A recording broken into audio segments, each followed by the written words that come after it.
Hello, my name is Whittle. This is the new Elinchrom BXRi 500. It was launched at Photokina. It is going to be the most fantastic flash unit, and I'd like to give you the Photokina demonstration. Within the Elinchrom compact flash system, there are three ranges. There is the very compact D-Lite, which will do everything that the professional units will do, but will simply not work as hard. There is the top of the range RX system, which has the very shortest flash durations, the very fastest recycling times, and has the full Skyport radio remote control system built in. And sitting in the middle now is the new BXRi. Available in two models, the 250 and the 500. This is the 500. From the outside in, the first difference you'll notice is that we have an intelligent fan built onto the bottom here. The fan senses the temperature of the unit, will turn itself on when it's needed, and will turn itself off when it's no longer needed. The second thing you will notice is that we have a new flash tube in here. It isn't quite as simple as just fitting a new flash tube because there's a lot of electronic technology behind it, but this does mean that we have very short flash durations even with the BXRi system. The reason why this is important is with all digital cameras now, the images are being enlarged far more than you would ever have enlarged a film image. As a consequence, camera shake can be a real problem. The flash duration of the BXRi is around 3 times faster than many other flash units of its type in the marketplace. So in a sense, what you have here is image stabilized flash. It will give you sharper results. Finally, we have the new case, this new thick plastic case. It has moulded into the side of it a lock and unlock motif here, so you can see quite clearly the locking position. It is completely sealed, so you can't get dust or fingers or moisture or anything into there. And it's designed to work in conjunction with this intelligent fan to run much cooler, which means that you can also use the unit as a continuous light if you need to do. Let me put this onto the stand. On the back of the head, you can see the controls. They're exactly the same as a conventional flash unit, but behind those controls are some very special features which I'm going to show you in a minute. It's very simple because everything is in sections, but the first thing that I need to do is reset the unit so that we have a known starting point. So what I'm going to do is I'm going to just press the plus and minus buttons together, and I'm going to turn the unit on.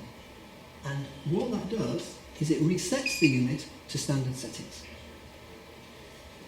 You'll notice the controls here. I have the open flash button, I have the tone button, I have the slave cell button, I have the modelling lamp button, and the modelling lamp power control buttons down and up, and I also have the two main power control buttons.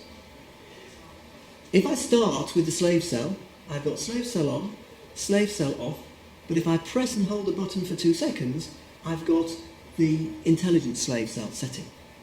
The intelligent slave cell setting takes account of pre-flashes.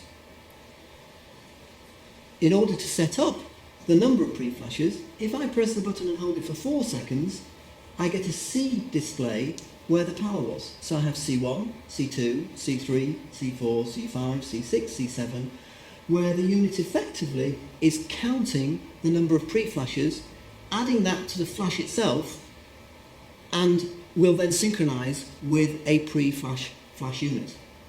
So for example, if I have a flash gun with 2 pre-flashes and 1 main flash, I would set C3. So all I do is press and hold this for 4 seconds, set C3, and that will now function on the 3rd flash, 2 pre-flashes and the main flash. But we don't really want to do that because counting the number of pre-flashes can be quite a complicated process. And this head has an intelligent slave setting.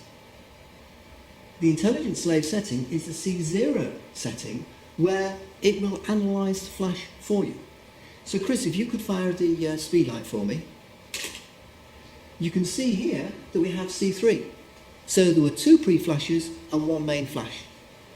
To toggle through the slave cell options then, I have slave cell off, slave cell on with the continuous flashing, with the continuous LED, and if I press and hold it just for 2 seconds, then I have the intelligent slave cell setting, and that remains set now on the C3, which is the reading that we had previously. Let's turn that off and let's look at the tone control here. This is of course a tone on recycle, a ready beep if you like. I can have the ready beep off, I can have the ready beep on, or if I press and hold the button, I have a reading here, A for audio, which I can adjust. A1, 2, 3, 4, 5, 6, 7, and back to A1. What this is doing is setting the length of the audio tone, which means that if I want to recognise a number of different flash units within the studio, I can set different lengths of tone and easily hear when each of them has recycled. Okay, so let's have a look at the modelling lamp. We can see here the modelling lamp control button with the up and down arrows above and below. My first pressure on the modelling lamp button turns it to proportional. We can see the LED here. My second press of the button, which is a plus, adjusts it onto free, and I can then adjust the modelling lamp independently of the power, and the flashing LEDs show the power of the modelling lamp, whilst the continuous LED shows the power setting. And of course, I've also got an off setting. Behind the modelling lamp button, I also have additional modelling lamp controls. So if I press and hold the button for a couple of seconds, you can see I have the F1 and F0 options here. F1 turns the modelling lamp off on recycling, and if I just do that again, F0 leaves the modelling lamp on during recycling. If I press and hold that again, I then have another option.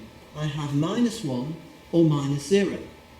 -1 will adjust the power of the modelling lamp down by 1 full stop across the whole range.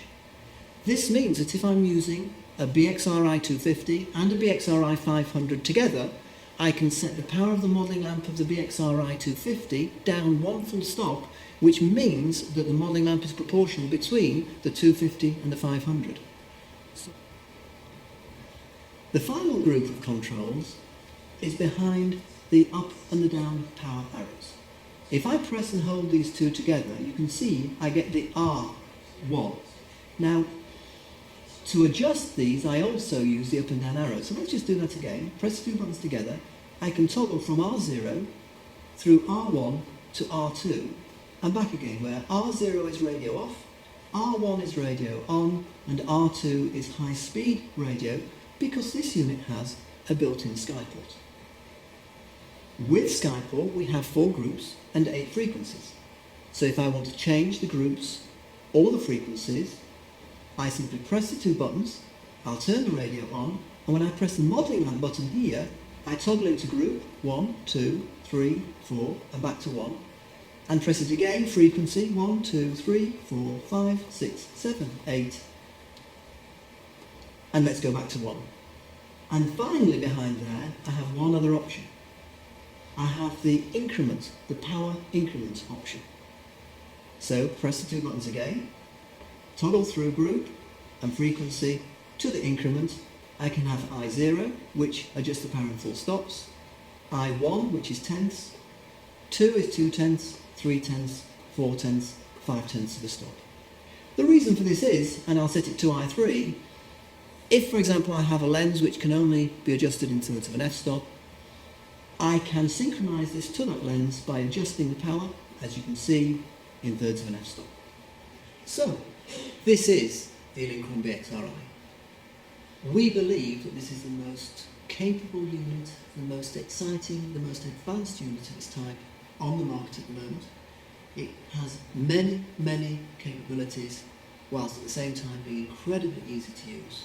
And of course, as we've seen already, if you're demonstrating the unit and you're not sure how it was last left, or if you're coming to the unit fresh in your studio and you're wondering how to set it up for the next job, just remember the Photokina demonstration. Just remember to keep these 2 buttons pressed, turn it on, and start from the beginning. I'm Chris Whittle. Thanks for watching.